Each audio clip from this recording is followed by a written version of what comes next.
And you're on. The art of operating through the amateur satellites, the final frontier. This is the voyage to the FM satellites. Our mission to explore how to listen to other amateur operators talking through the satellite repeaters. The goal is to explore another aspect of amateur radio. This is operating through the amateur satellites. Set us to beginner speed.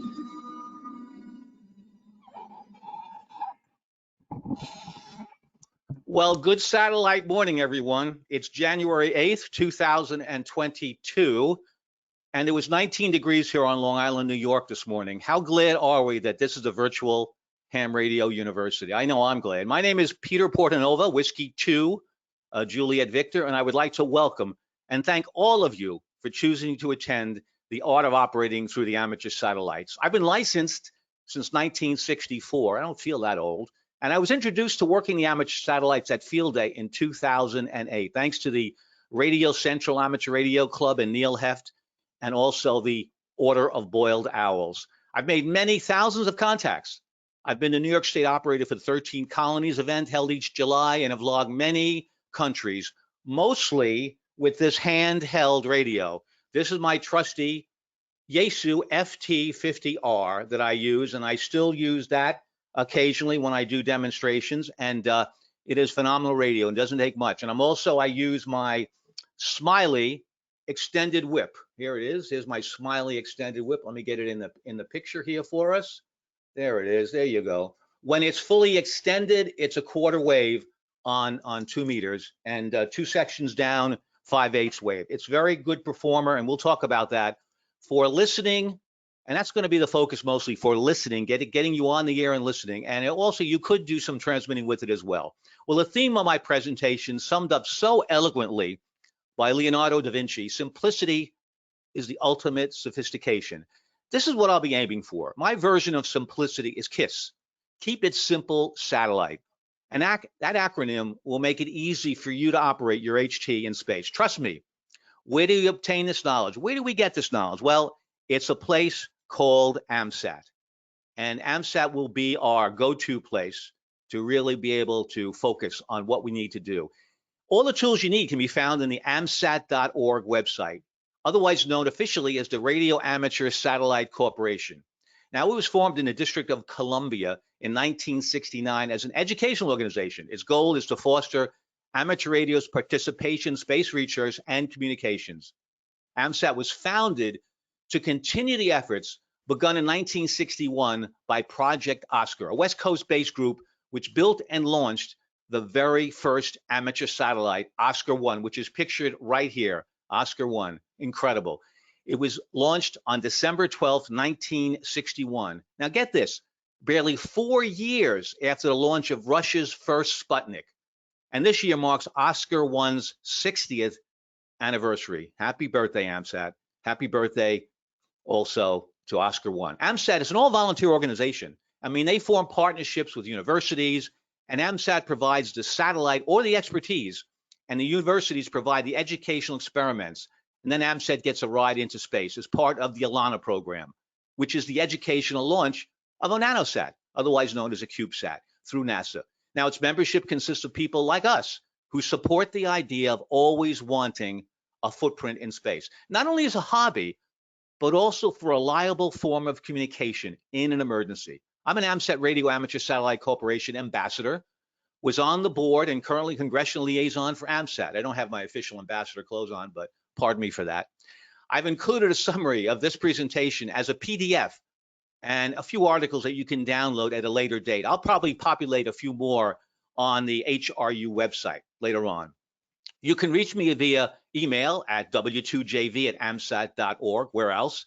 If you have any more unanswered questions or success stories. Now, you can post your questions in the chat window that you see today, and I'll answer as many as time allows at the end of the presentation. It's going to be kind of spirited. We're going to move along. Again, this is like a 5,000, maybe 10,000 foot overview, and certainly we'll be able to learn more as time goes on. All right, let's begin getting our wings and getting into space. Airsick, not happening here, and it's not going to cost us $450,000, and that's only to the edge of space. We'll be 300 miles up I can only tell you, after thousands of contacts, thousands, there is still a thrill for me, goosebumps, really, to exchange my call and grid square, pointing my handheld radio and antenna at a 10 by 10 by 10 centimeter. Here we go. Here it comes. There it is. There's a model of a CubeSat, a 1U CubeSat. There it is. Can you imagine spinning in space 17,000 miles an hour? You're pointing your antenna at it and making contact with another amateur operator, maybe down the corner, across the country, or maybe in another country as well. That's just so exciting. And that explains why I've titled this presentation, The Art of Operating Through the Amateur Satellites. You know, it takes practice, it takes patience, it takes a little bit of finesse, but we all can do this. So today my aim is to stir your imagination, have a basic setup, and just maybe listen to a first few satellite passes on your HT and stock antenna. Now this presentation, it's a stepping stone to amateur satellite activities. Hopefully it might engage you. All right, let's start to experience the KISS method. Keep it simple satellite. Okay, here we are, and as I said earlier, my objective is to encourage you to perform a few easy steps for you to listen to satellite passes and go from there. Now this slide shows her antenna, which I had to extend it a little bit for the picture, excuse me. This is at the beginning of the pass, or AOS, acquisition of signal. Notice that her antenna is not pointed straight up as you would for an Earth repeater, but in a position that follows the arc of the satellite. The TCA, or time of closest approach, is at the blue oval, and she'll follow the arc of the pass that the CubeSat is tracking with her antenna until loss of signal at her back. Now, her antenna is a stock antenna. You can learn how to program and track, which is really the most challenging part. And this type of antenna, which is a rubber duck, or even my Smiley extended whip antenna, mostly for listening. If you're in a superb location where you can see from horizon to horizon, and maybe you'll be able to transmit through to the satellite. But that's something that we can talk about later. Right now, we want to focus on listening. And of course, because of the absence of a gain and directivity antenna, it's not going to get very far. So if you want to transmit at a later point, you'll need a handheld Yagi, but let's not get ahead of ourselves. Okay, that's all you need. Good afternoon. Oh, well, a little satellite humor. I'm sorry. Okay, so let's talk about this. What is this FM satellite we're talking about? Well, basically, we're going to focus only on the FM satellites, AO 91, 92, 27, SO50, ISS, the International Space Station, which is a crossband repeater on it, and PO 101. Those are the FM satellites, really. We're going to leave the linear or sideband CW satellites for another day, and receiving telemetry and SSTV pictures, all for another day. The FM satellites operate no differently than the repeaters we use every day, and the same rules and etiquette apply. You know, just think of the satellites as orbiting repeaters. Let's compare the similarities and differences between FM on Earth and FM in orbit. Not too different. Well, they both retransmit what it hears. We know that. They both have optimized receivers. Certainly the Gisborne Amateur Radio Club really do a great job at getting the best receivers they can for their repeaters. The transmitters and antennas are all optimized. Both have good locations. Now, space is a better location. And with the technology today, Earth repeaters can cover good distances. The major differences now, take notes please, with an orbital repeater is that it has a moving footprint. The frequency changes due to Doppler shift. We'll talk about that later. Don't get nervous. Don't leave me now. The orbital transmitter is full duplex, uplink to transmit, and you can hear your signal, if you have two radios, on the downlink. Is that cool or what? I mean, another goosebump alert. That is very cool. That's why it's so great to have two radios when you're operating through satellites. And unlike a terrestrial repeater, the satellite repeater has worldwide coverage depending on the satellite, and we never need to worry about a thing called propagation. That's where the Oscar designation comes from, orbiting satellite carrying amateur radio. Okay, let's start to play with a big satellite. Can you guess which one it is? Can you guess what big satellite I'm talking about? There it is. Yes, the International Space Station is a satellite. And because of its strong signal and close proximity to Earth, and AMSAT calls it an easy sat, as an example, I call it a KISS satellite. Keep it simple. We're going to program our radios to listen, and if you dare, and communicate through it with a Yagi antenna. Now, the address I listed below gives you updates on what mode is available during a specific period. Now, we can use repeaters on board the ISS, as they're referred to, and it's referred to ARIS when we're dealing with the International Space Station. So what is ARISS? Well, very simple. ARISS is amateur radio on the International Space Station, and it was formed to design, build, and operate radio equipment in space for educational purposes in 1966 for major national radio organizations such as the ARRL and AMSAT. They gave their strong support. In addition, 8 nations signed a memorandum of understanding to form ARISS, amateur radio on the International Space Station. Now, this is a busy slide, but the ISS is a single destination satellite where you can listen to school contacts right here, and that's a great way to really start to learn how to track. So school contacts, and again, going on the ARISS site, you can see when a school contact will be in your footprint, really. And so you can do that. You can copy images from the ISS, SSTV images, they're in white, and using the crossband repeater, which is what we're going to learn how to do right here. We're going to learn in blue. Using that is also going to be something we can do. And also in yellow, the ISS digipeater. So you can digipeat through it, and that's for a later time to do that. But really, the current status report is very important. Here you see the current status. This is as of December 29th, and you can see it's configured. The current mode is set to packet operations, 145.825 megahertz. That's the digipeater, and down. The next mode change is support crossband repeater, targeted for January the 4th. So that's why it's important to go to the site. And also I'll show you another quick way to know whether or not the crossband repeater is working or not, because that's what we're going to work on. So when the ISS is in your footprint, you could practice tracking it. And what a thrill to track the IS, get this, on a clear night, listen or transmit to other amateur operators and see the pass with your own eyes as it orbits by your location. I mean, does it get any better than that? No, I don't think so. Okay, it's time to start beginning to plan for a pass. Okay, so get your pencils down. All right, so what do we need to get started with the FM satellites? Well, you know, it's said many, many times, a lot less than you would think. And you probably have most of what you need. You're going to need a technician license. That's if you're intending to transmit. If you're going to receive, you don't need a license at all. You need a dual pan HT. Right there's my trusty 50R. With a stock antenna to listen to a pass. That's the smiling antenna that I'm showing you right there. By the way, that's about $23, $24. That antenna is a 2-meter, 220, 440 extendable whip, as I showed before. Now, this is a very capable receiving antenna, and in the right location, as I said earlier, the right elevation for the pass and the right time of day, not when it's busy, better late at night or early in the morning, you might be able to transmit to an FM satellite. If you can program split frequency memories in your dual band radio, or your dual band radio has 2 VFOs, you can listen or transmit to an FM satellite. Imagine getting into space. That's pretty good. So we're going to visit www.amsat.org for all the details about satellite frequencies, when the satellite will be in your neighborhood, although footprint sounds a lot cooler, doesn't it? There are tools, and we're going to learn how to use these tools best. I want to qualify something. Now, this is the keep it simple starting approach, and it's a first step to listen to amateur radio activity. However, it's highly desired too, if you're serious to use 2 radios, one for the uplink and one for the downlink. Then when you transmit, you would know if you're getting into the satellite because you would hear your signal on the downlink radio. Using a single method, you're transmitting without knowing if you're making it into the satellite. In addition, you would want an antenna with more gain, which would be a handheld Yagi, like an Arrow or an Elk antenna. But that's after you've tracked a few passes and got horribly hooked.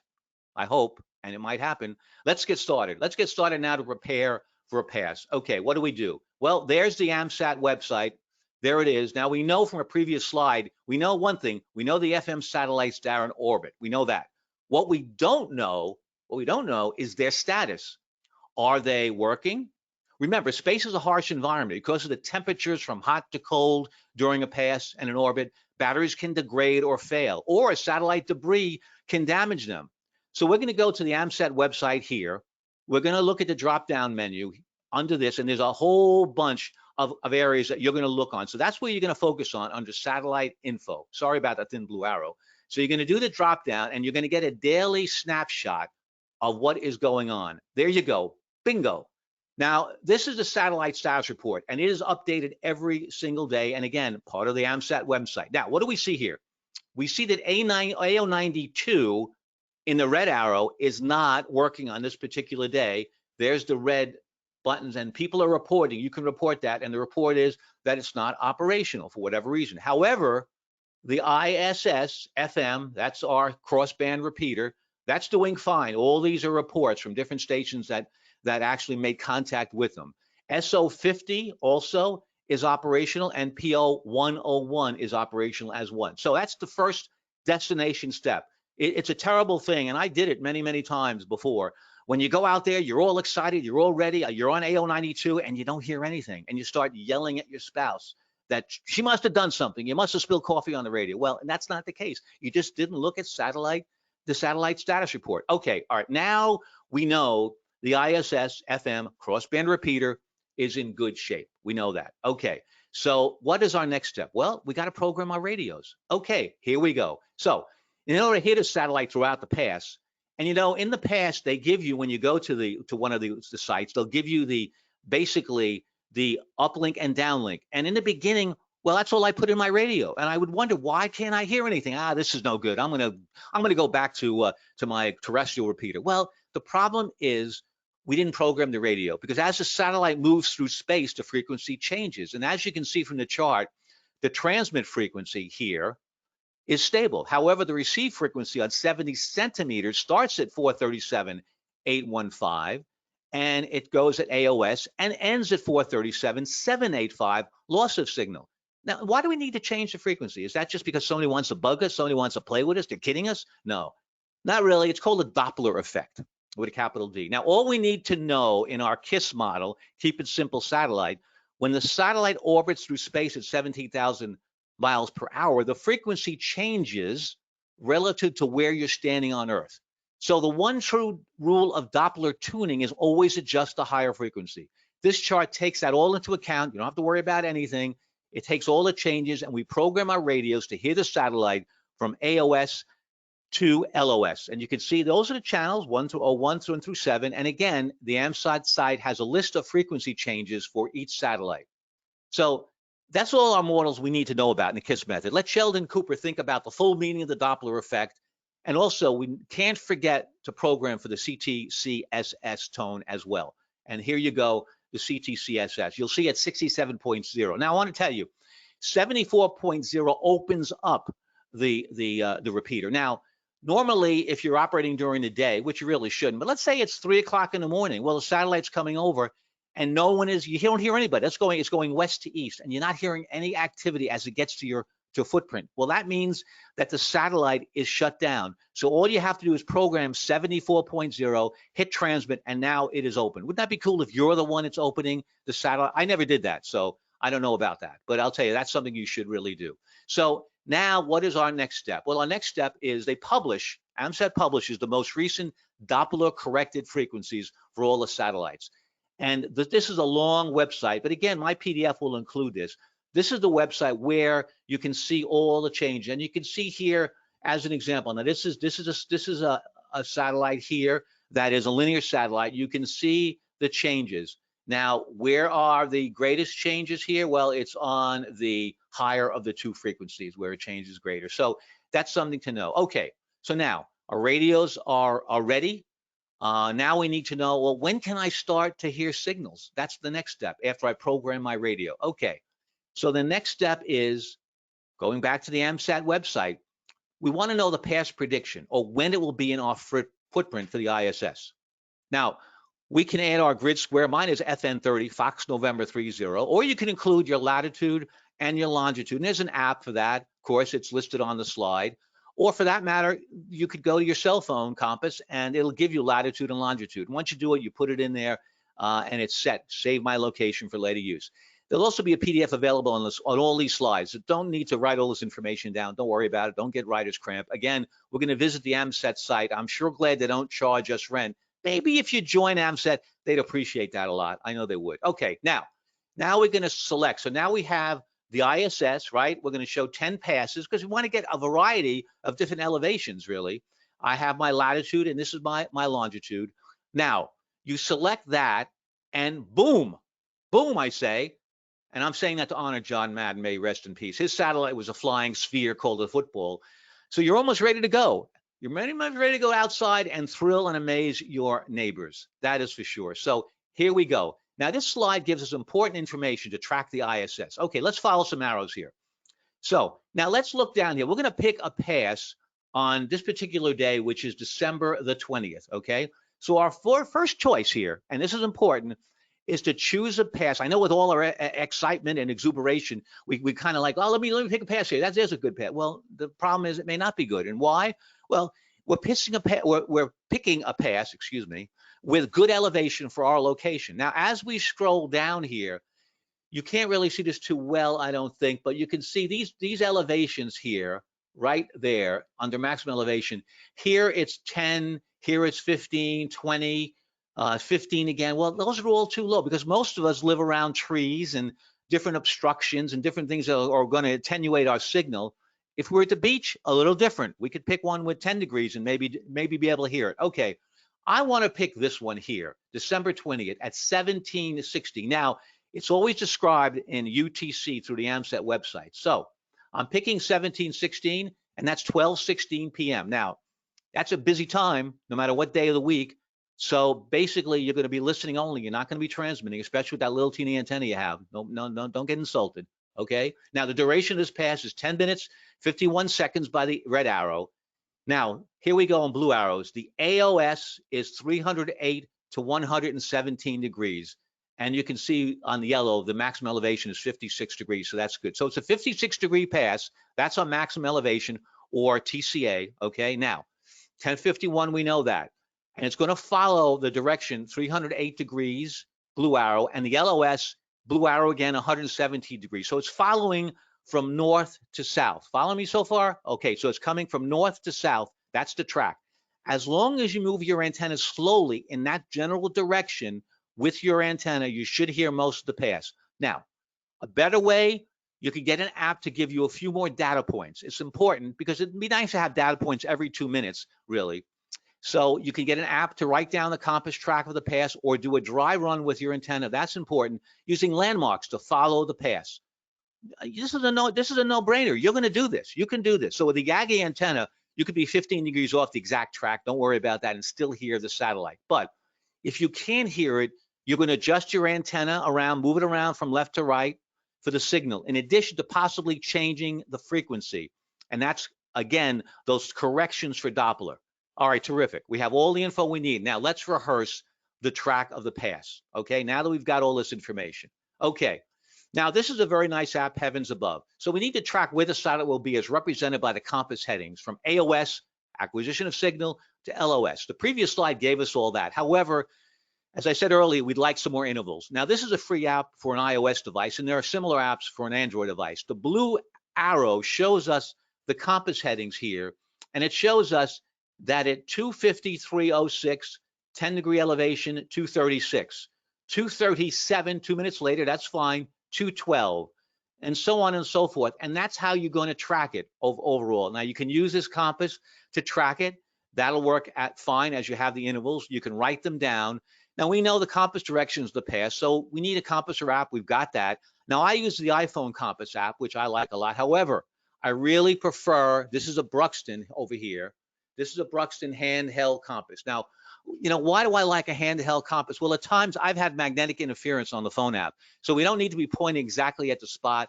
That'll help us a lot. But before the pass, you really must do an imaginary track and use a few landmarks to orient yourself.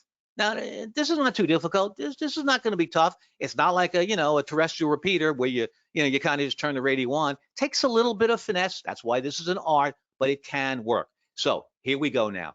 Now, you're starting to rise now. 56 is our maximum altitude for elevation. At about 25 degrees, perhaps, we're going to start to hear signals weakly.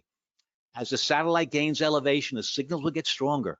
I mean, what a thrill to hear other amateurs talking through a spinning satellite, like I said, going 17,000 miles an hour, 300 miles plus up.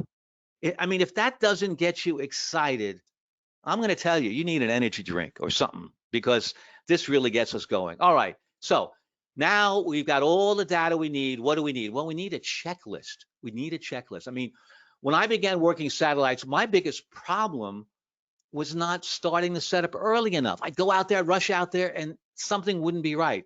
It's not like working repeater, as I said. And I don't mean to insult people or repeater people, but turning the radio on, going to program frequency, making sure your CTCS tone is right, and waiting until the frequency is clear to transmit. Well, okay, a little different. We need to do a little planning to succeed. Now, we have our radios programmed, got that. No issue with that, right? That was easy. Okay, good.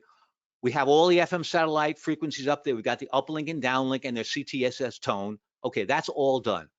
What is another issue? Well, it's forgetting to open the squelch. This is not like DFQ where you have very clear, very loud all the time. No, there are times through the past, depending on its elevation, depending on the spin of the satellite, the signal is stronger. Now, the new fleet of satellites, the Fox fleet of satellites, has a MEMS gyro, which automatically points the antenna to Earth. So we don't have that much spin happening in our past. However, SO50 is an older, AO51 is an older satellite, and there's going to be no MEMS gyro, and it's going to spin more, and I mean SO50. So you need to keep the squelch open, fully open all the way in order to hear everything, even the weak stuff. And don't forget to change the frequencies that you programmed in the Doppler shift. Don't forget that, okay? Really. You search for Heavens Above and nothing at all. No, that is an app, I believe. Let's see, Heavens Above. No, I think that I use that Heavens Above maybe on my PC more than on my my actual phone, but I'm not 100% sure on that. So don't forget that you program for the Doppler shift. When the signals begin to sound garbled, change to the next frequency. You're going to start to hear fade. Now, it might be a little bit with the antenna, so you got to move the antenna around a little bit. But if it sounds garbled, most likely you've got Doppler affecting you. And even though you've got a high IQ, Doppler still affects you. Can't change that. That's physics. So as you progress, and I hope you do, you might want to add a headset and a voice recorder so you can get all the calls and get ready for your, worked all states and your VUCC award, which is neat. But that's after you've listened and tracked a few passes. We want to keep this simple. So let's see what happens when everything comes together and you're making satellites and you're doing really the art, really, of operating. So now, here is a list. It's a big list, but it kind of covers a little bit what I've been saying overall, really. And it's important. You can't just start if you intend to transmit. You've got to hear other stations. You've got to have the right elevation, really. It's got to be pretty strong, really, for sure. So again, this will be in the PDF. So it happens that we all get it together when we pick the right location, the time of day, we have a directional antenna. Maybe we arrange a schedule with another operator. Now that's not cheating. I've done that, where you'll go on the AMSAT bulletin board. You're going to say, hey, John, I'd like to arrange a contact with you. You're in my footprint at the same time. Can we do that? Can you listen for me? There's nothing wrong with that. I think it's fantastic, and it'll give us a lot of confidence. Gave me a lot of confidence, and it's going to increase our chances exponentially in making a satellite contact. We know to be successful in anything, number one, it's enjoying what you're doing. That's number one. Practice, yes. Patience, of course, and planning, by all means for sure. No question about that at all. Okay, so that's the art of making contacts.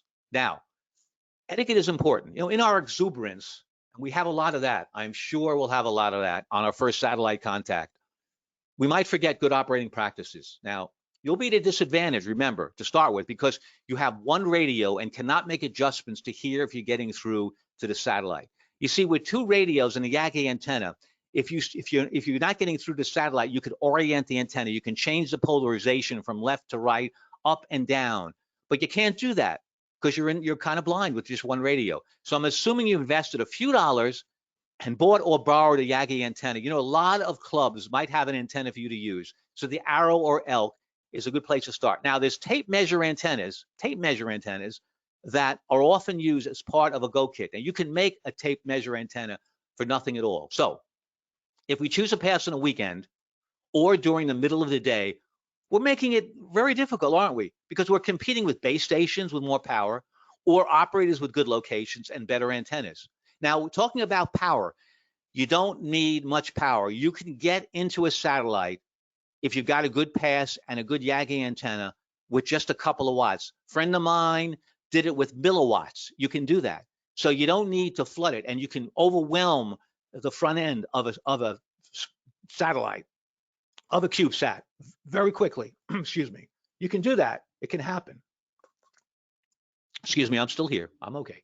Anyway, so essentially just a few watts. That's all you need. By the way, this is basically what looks inside this satellite, into the housekeeping unit, the batteries, the pads, about 6 different slots, and experiments that the college has put in. So essentially, we're picking a good location. We don't need much power. So pick an off-hour time, and you'll have less competition. Remember, this is no different from a ground repeater. Only one person can transmit at a time. That's the art. It's okay if we can't make a contact. That's fine.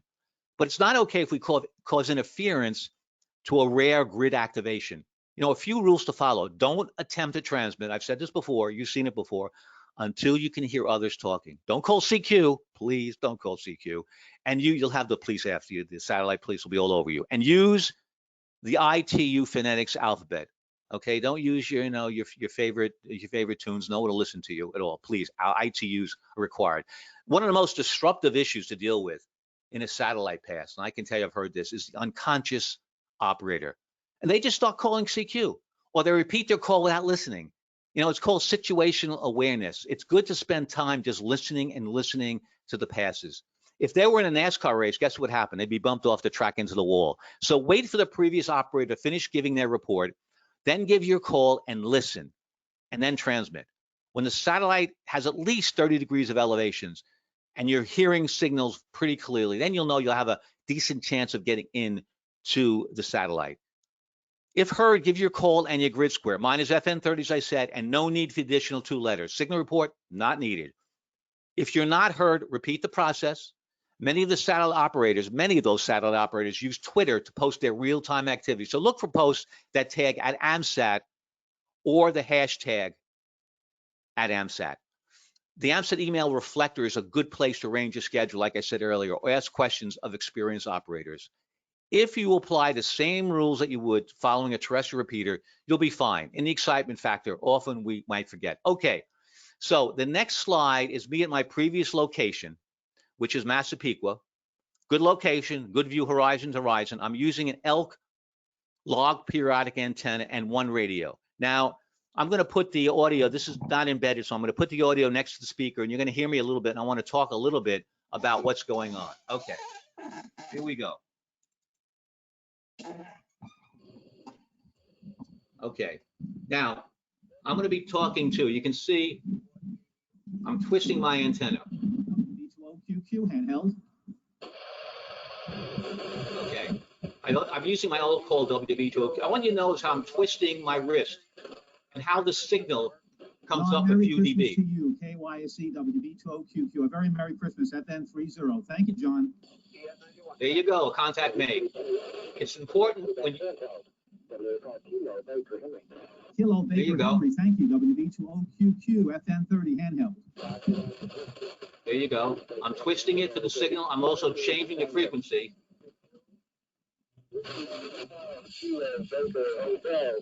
Now you notice that? Okay, it's AO51. It's tumbling because it doesn't have the MEMS gyro there. So by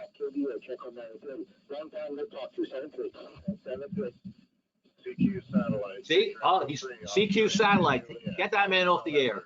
So I'm also changing the frequency, the Doppler change. Okay, there you go. A little idea of what I'm up to. What's important to notice here is that I am basically turned. Now, why am I twisting? I'm changing the polarization. Oh, sorry. I'm changing the polarization. My apologies, because essentially the satellite is rotating in orbit, and I'm trying to pick up that rotation, left or right polarization. And I'm also changing the frequency as well. You like that jacket? Yeah, that's a Gizbark jacket I'm wearing. Anyway, so that's a little demonstration, and that's really fun. I'm using the ELK log periodic antenna here, and I'll tell you something. It's a lot of fun to be able to make contact. So I'm using just 1 radio, but you could see that I was being very, very careful about what I was doing, how I was doing it. And I cheated a little bit. I made basically a previous schedule with K8YSE, Kilo 8 Yankee Sierra Echo. John, phenomenal operator, very active. He's been around for 1,000 years. He's not old, but he's been around a long time. And he will help you any way you need to. So, you know, go bother him. Go to his QRZ website, K8YSE, really. Anyway, so basically now we need some resources. This is just a few. Now I know there's so many resources. You go on YouTube and you look for how to make a satellite contact. You're going to find some incredible stuff. I just culled a few things. One thing I'm going to say to you, knowledge is the unfair advantage over others. It really is. The more we familiarize ourselves with a few basics, the easier it's going to be to make contacts. I mean, wouldn't it be a thrill to say to one of your friends, oh, by the way, I made a satellite contact. I'm going to cue in my big smile here. Yeah, there you go. It's great. It really is. So those are some of the resources. I'll tell you what, I'm going to point to one right now. This one right here. This is Patrick Stoddard. We had so much fun together at ARRL convention, the 100-year convention. He is a phenomenal, I'm going to say it again, an incredible resource, WD9EWK. You go to his website, his QRZ website, he has collected, God bless him, so much information on satellites, what radios to buy, what's best for using 2 radios, how can you get into 2 radios cheaply? Baofeng, by the way, can be done. So it goes on, and he has videos that are incredible of making contacts, how he's making the contacts, and he's a very good teacher. So let me pay attention, WD9EWK. Also, Clint Bradford, K6LCS, he's great too. He really is. He has a very good website. He's very active. He must do 1 forum a month, and you really should go to one of his forums. Again, on the AMSAT bulletin board, you can get that information. Here it is here, AMSAT.org. Go to AMSAT.org. It will give you a progression of how to get into the AMSAT bulletin board, and he will list the events that he does. He's doing obviously all virtual. So let me point out to him as well. But so many good resources. There really are. And I tell you, both Pat and Clint, fantastic. Okay, let us talk about progression, okay? If you want to grow in this aspect of amateur radio, once you get a feeling, and most of it is we start with a modest small antenna, okay? No smirking, please. But as you practice listening to the passes, tracking the passes, and you really got that down, and you hear the patterns of making contacts using all the tools and tracking the satellite, you can then go to an Elk or Owl antenna with 1 HT, then with 2 radios, and then all mode radios like the FT817. You need 2 of them. That's for the uplink and 1 for the downlink. Or you can get an all mode base station, having azimuth and elevation rotors, track the pass with SAT-PC32, or a great program, SatSelf, contained antenna tracker software. When you have your base station, I know someday you might, it's fun, but is that any fun? A little bit of fun, having all the technology do all the work, tracking the pass for you. My portable station essentially is in a bag. It's back there behind me, there, it's back there. It's all in a bag. And essentially I have the Elk periodic antenna. I have 2 FT817s, and I have the camera bag as well. So that is what I use. So that's the progression. Okay, tracking software. Now it's not necessary, and unless you have 3 arms, it might be a challenge to look at the screen and point your antenna, but it can be done. I prefer to write down a few of the compass values of the pass and use a few landmarks to orient myself. But that's the keep it simple method. But these are some of the good ones here that you have. I mean, there's so many around out there. There's the odd droid. It looks like, you know, heavensabove.com. That looks to me, yeah, to be a PC type of site and app for sure. N2IO is very good.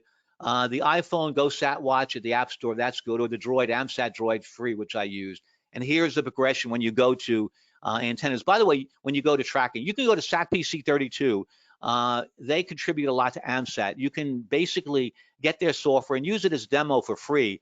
There you can do what they call of a track, a pass, and they give you all the numbers of that particular pass, you know, all the values, the compass values, and you can write them down. So I use that a lot if I don't want to get involved with my cell phone or any other kind of app. So there's a lot of tracking software out there, that is for sure. Okay, so let's now kind of wrap it up. And it looks like I've got some time. We may have some questions. It says 97% done. I don't know. I think that this clock is a little bit on the fast side. Okay. All right. Now, in the end, we're having fun, right? We are. But we should remember that the FCC classifies amateur radio as a service in Part 13 of the rules. And through ARIES and RACES, the use of amateur radio satellites in emergencies has proven beyond a shadow of a doubt to be at times life-saving. It's happened that amateur structures have failed, or the repeater network could go down. Sorry, Bill, it can happen. Amateur satellites are in orbit and have a reliable schedule when they'll be in a given footprint where they can be of critical use. In fact, VO52, Victor Oscar 52, a satellite that was launched in 2005, was commissioned by the Indian government after a devastating earthquake occurred.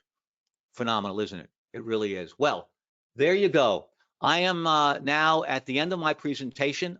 I want to thank everyone for attending this virtual satellite talk. We hope you found it entertaining and educational. You know, as Snoopy says, keep looking up. That's the secret of life. And I hope to hear some of you on the satellite someday soon. I want you to stay safe and have a happy new year. And I'll also want to say, always, always remember our HRU founder, November 2, Mike Uniform November. Thank you. Phil was an incredible resource for all of us. And for me personally, I wouldn't be here today doing this unless it was for Phil. Thank you, Phil. Anyway, so that's it. So Gary, you can come on in if you want. If you have any questions, I'm ready. Thank you, Gary. Okay. Hello there. Hey there. So we only have one relevant question in the question pool, and person Rocco would like to know, what can you do on 1.2 gig?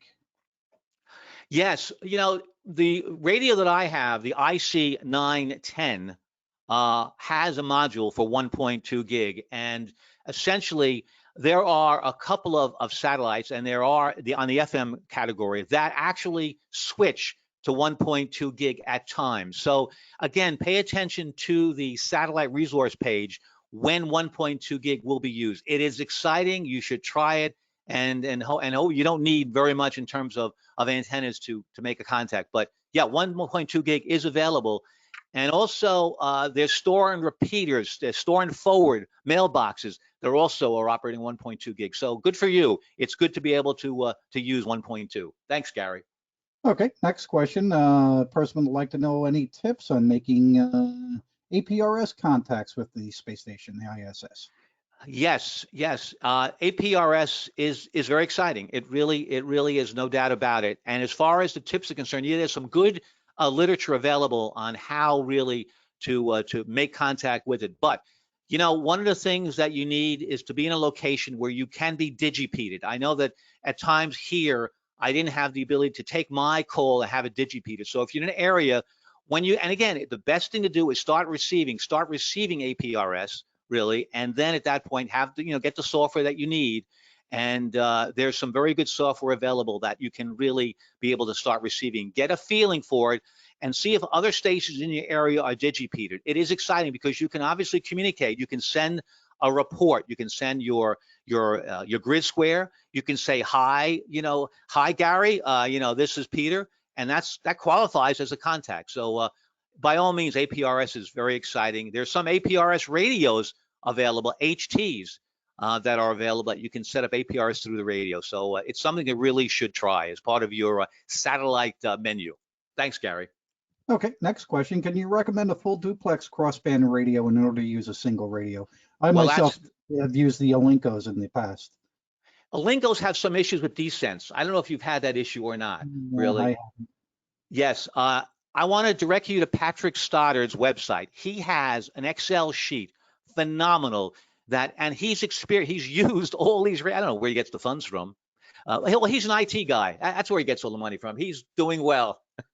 So he buys these radios and tests them. So please, by all means, go to his website and he will give recommendations, actual field recommendations that works well. I will tell you, in his experiences, there are very few HTs that will work on the FM satellites without some sort of descents. He's used mobile radios really that have the dual VFOs that work out a little bit better. But again, his website, Patrick Stoddard, he will direct you and give you the right directions for that. Thanks, okay, Gary. The last question we have here, Pete, is from John. He wants to know about a database of satellites that are accessible in the UK. Good question. Very good question. AMSAT UK, AMSAT UK, phenomenal. They are the leaders in terms of putting together phenomenal detail. We do a good job with AMSAT North America, but AMSAT UK is incredible. And please consider joining them. They have a great quarterly newsletter. So you go on the AMSAT UK website and you will be, your spouse, your dog, your cat is going to say, get out of the room, stop reading. It's phenomenal. You'll enjoy it. It's AMSAT UK. Thanks, Gary. Okay, Pete, that's all the questions we have in the board right now, and I'd like to remind everybody that's asking, PDFs, presentations, etc., will be available on the hamradiouniversity.org website after the completion of HRU 2022. Thanks a lot. 73s, everybody. Thank you, Gary, very much for organizing this. You did a phenomenal And thank- job. I appreciate Thank that. you for presenting, Pete. Always Pleasure. good. Bye.